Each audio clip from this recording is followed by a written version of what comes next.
안녕하세요 여러분. 종교와 사상으로 읽는 한국문화 수업의 이효진입니다.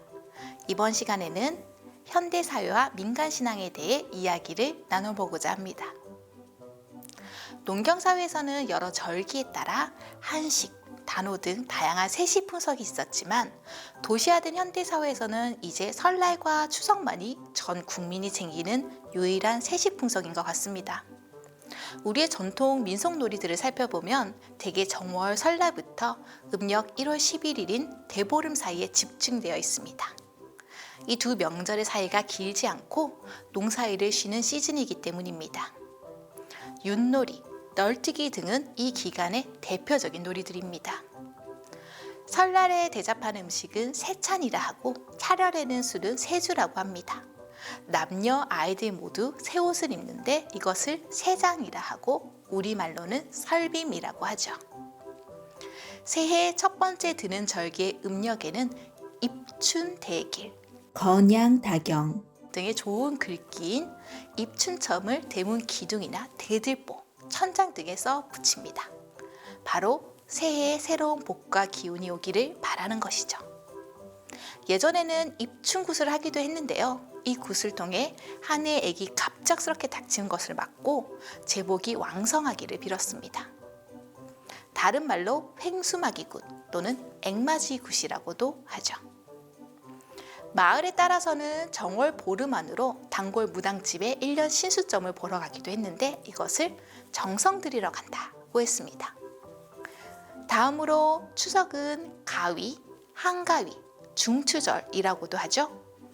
추석은 농가에서는 1년 농사를 마무리하는 시점이므로 가장 중요한 명절로 여겨져 왔습니다. 조선시대는 이날이 되면 누구든지 반드시 차례를 드리고 성묘를 했습니다. 서울이나 시골이나 할 것 없이 각 가정에서는 모두 일찍 일어나 추석 빔으로 받은 새 옷을 갈아입고 하루 전에 만든 술과 떡 그리고 햇과일로 제사를 지냈습니다. 이날의 절식은 송편이고 특히 달떡이라 하여 동그랗게 빚었습니다. 중국의 월병이나 일본의 츠키미단고 등과 비슷하죠. 또한 추석에는 강강술래, 거북놀이, 씨름 등 여러 전통놀이를 합니다. 어촌에서는 각자의 배에 모시는 선왕신에게 음식을 차려 어장이 풍성하도록 빌기도 합니다. 도시화, 산업화가 진행되면서 많은 전통들이 사라지거나 잊혀가고 있지만 아직도 우리의 풍습 안에는 옛 모습들이 곳곳에 남아있지 않나요?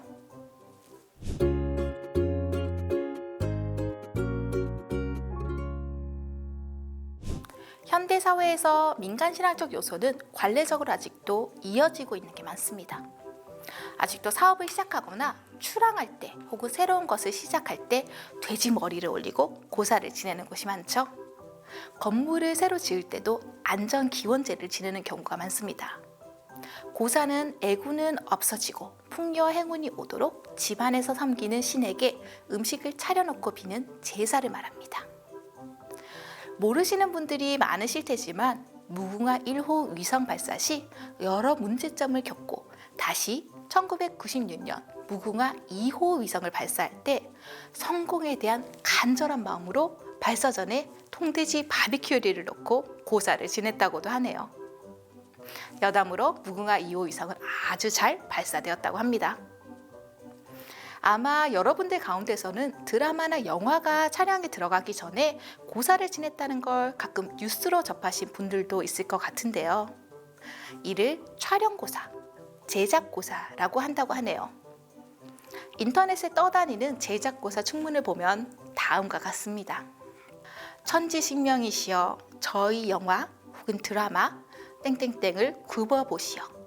제작 기간 중 모든 잡시는 현장에 훨씬 더 못하게 지켜주셔서 특히 스케줄 빵꾸기신, 날씨 변덕기신, NG기신은 부디 땡땡땡 제작 현장에는 훨씬 더 못하게 하시고 저희를 도와주는 부지런 귀신, 섭외 귀신, 원하는 대로 날씨 귀신, 스텝끼리 감싸주는 귀신, 한 번에 오케이 귀신, 무엇보다도 무사고 대박 귀신은 저희에게 몰아주시오. 혼신의 힘을 다하여 만들 영화 땡땡땡이 방영 첫날부터 경이적인 시청률을 기록하게 하시고 한국 영화 역사에 길이 남는 명작품 되게 하시옵소서. 내용이 민간신앙적 요소를 강하게 가지고 있으면서도 꽤 해학적이죠. 미래에 어떤 일이 일어날지는 아무도 알 수 없지만 다가온 불운은 멀리하고 행운은 더욱 끌어당기고 싶은 누구나가 가지고 있는 이 마음이 고사 속에서 잘 드러납니다. 또 동제처럼 공동체의 결합을 위한 의례처럼 보이기도 하죠. 원래 고사상에 웃는 돼지 머리를 놓고 돈을 꽂았는데요. 봉준호 감독의 설국열차 제작 고사에는 돼지 머리 사진이 들어있는 태블릿이 놓여 있네요. 전통의 정신은 지키면서 현대와 맞지 않는 것은 바꿔가는 모습이 매우 흥미롭게 다가옵니다.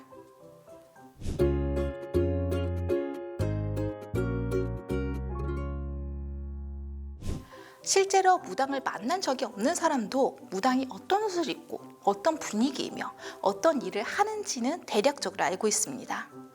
우리는 어디서 이런 정보를 얻었을까요? 바로 미디어와 인터넷 속에서입니다.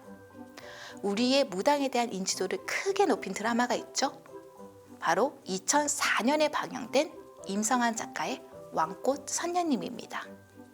이 드라마에서는 한 무당이 딸에게 자신과 같은 운명을 물려주지 않기 위해 좋은 집에 입양을 보냅니다.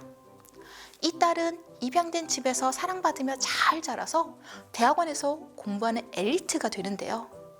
그런데 약혼자도 있는 그녀가 어느 날부터 신병을 앓더니 원치 않는 운명이 시작됩니다.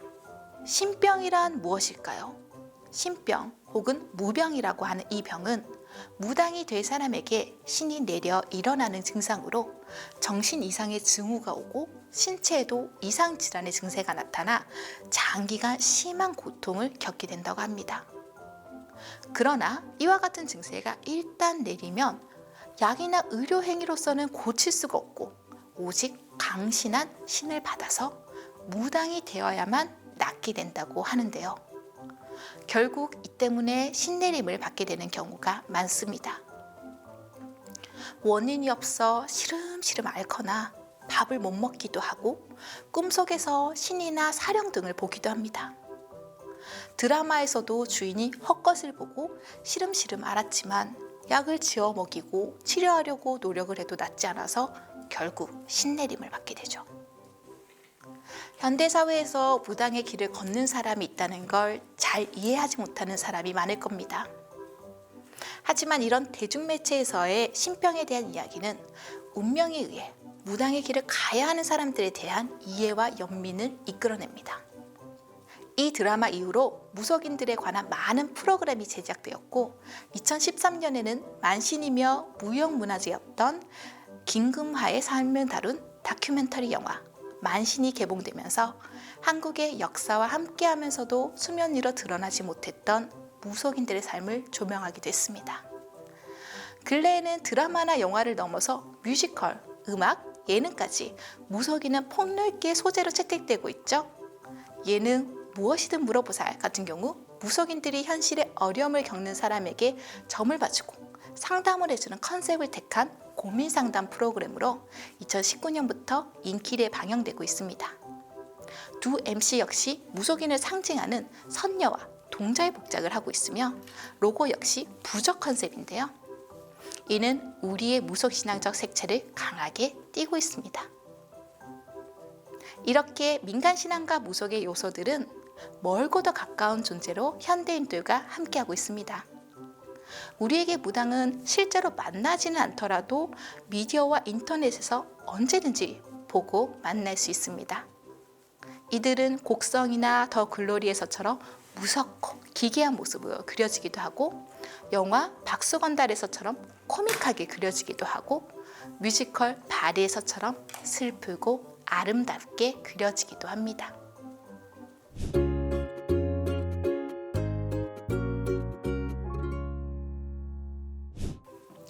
2016년에 한국을 휩쓸었던 김은숙 작가의 드라마 도깨비를 기억하시나요? 저도 정말 재밌게 시청했는데요. 그 전까지 사람들은 도깨비라고 하면 애니메이션 꼬비꼬비에 나오는 머리에 뿔이 달리거나 빗자루로 변신하는 도깨비만을 생각했는데요. 이제 도깨비라고 하면 키가 크고 멋진 외모를 가진 사람을 떠올리곤 하죠. 이 드라마에서는 또 삼신할머니가 젊은 여성으로 등장하기도 하는데요. 사실 설화나 민담에 나오는 도깨비와 삼신은 여러 모습으로 그려지기 때문에 이렇게 다양하게 표현되는 것 같습니다.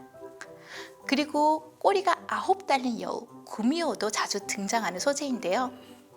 예전에는 전설의 고향 등에서 요괴로만 등장했던 구미호가 현대로 넘어오면서 다채로운 모습을 보여주고 있습니다.